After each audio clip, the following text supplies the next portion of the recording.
યાર્ડમાં ડુંગળીની આવક થાય તે પહેલા યાર્ડ બહાર અને બંને બાજુ વાહનોની 3 થી 4 કિલોમીટર લાંબી કતારો જોવા મળી હતી।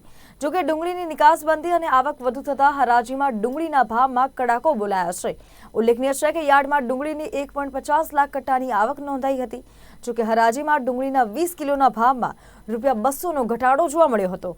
તો હરાજીમાં ડુંગળીના 20 કિલોના ભાવ ₹100 થી લઈને 300 સુધીના બોલાયા હતા।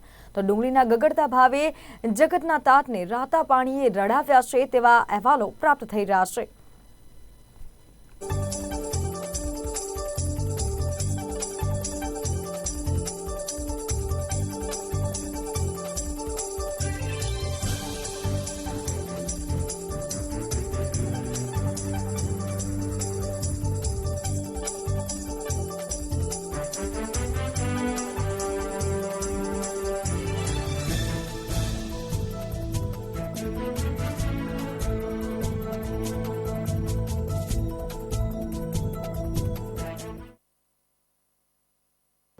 આજે ગોંડલ માર્કેટિંગ યાર્ડમાં અંદાજે 1.25 લાખથી 1.5 લાખ કટ્ટે ડુંગળીની આવક થઈ છે।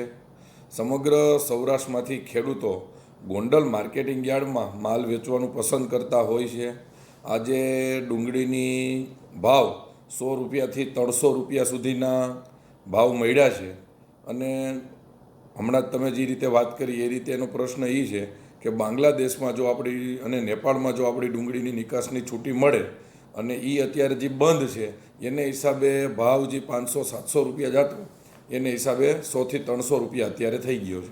ગઈ રાત્રે અમે ડુંગળીની આવક અહીંયા ગોંડલ માર્કેટ યાર્ડમાં ખુલ્લી મૂકેલ હતી અને અંદાજે 80થી 90 હજાર કે લાખ કટ્ટા સુધી અહીંયા આવક થયેલ છે અને જે આપણે નાફેડ દ્વારા પણ ખરીદીને અત્યારે કોઈ માણસો ડોકાતા નથી એના હિસાબે ભાવમાં શુક્રવાર કરતાં પણ મને ₹150 જેવું ભાવ ઓછો ચાલે છે અને આજે સુપર ક્વોલિટી જે શુક્રવારે 351 સુધી વેચાતી હતી આજે એના ભાવ 251 કે 200 થી 251 જેવા થઈ ગયા છે। તો ખેડૂતોને પારાવાર નુકસાનીનો સામનો કરવો પડી રહ્યો છે।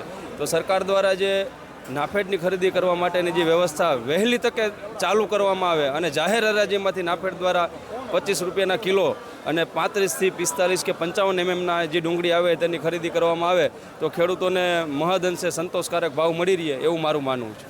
એક જ આનો ડુંગળીનો વિકલ્પ છે એક્સપોર્ટ, એ આવીને ખેડૂતનો ઉદ્ધાર નથી કારણ કે માલ મીડિયમ આવે છે। ખેડૂતના મત જોતા હોય તો આ રીતે જ કરવું પડે, એક્સપોર્ટ સિવાય કોઈ વિકલ્પ નથી। એક્સપોર્ટ ખુલે એટલે ખેડૂત રાજી, વેપારી રાજી અને બધા રાજી। આજે ભાવ મળી જાય નીચેમાં ₹150 ઉપરમાં ₹300। ડુંગળી લઈ આવ્યો છું, ₹70 ભાવ આવ્યો, ₹80 એક કટ્ટાનું લડામણ છે અને આ સરકારે આ બધું બંધ કર્યું અને મોદી સાહેબે 2022માં ડબલ ભાવ ખેડૂતને કરવાનું કીધું હતું પણ ડબલ હતા એના અડધા કર્યા છે। તો મોદી સાહેબને એમ કે હું આ ડુંગળીના ભાવ ગરીબ પ્રજા માટે નીચા કરું તો પ્રજા મને મત દે, પણ હવે પ્રજા તો મત દેતી દે પણ ખેડૂત દવા પીએ ને તો ખેડૂતની આઈ લાગી તો તમે ક્યાં જાઓ ને એ ખબર નહીં પડે અને નિકાલ ચાલુ કરો અને કંઈક છૂટછાટ કરો।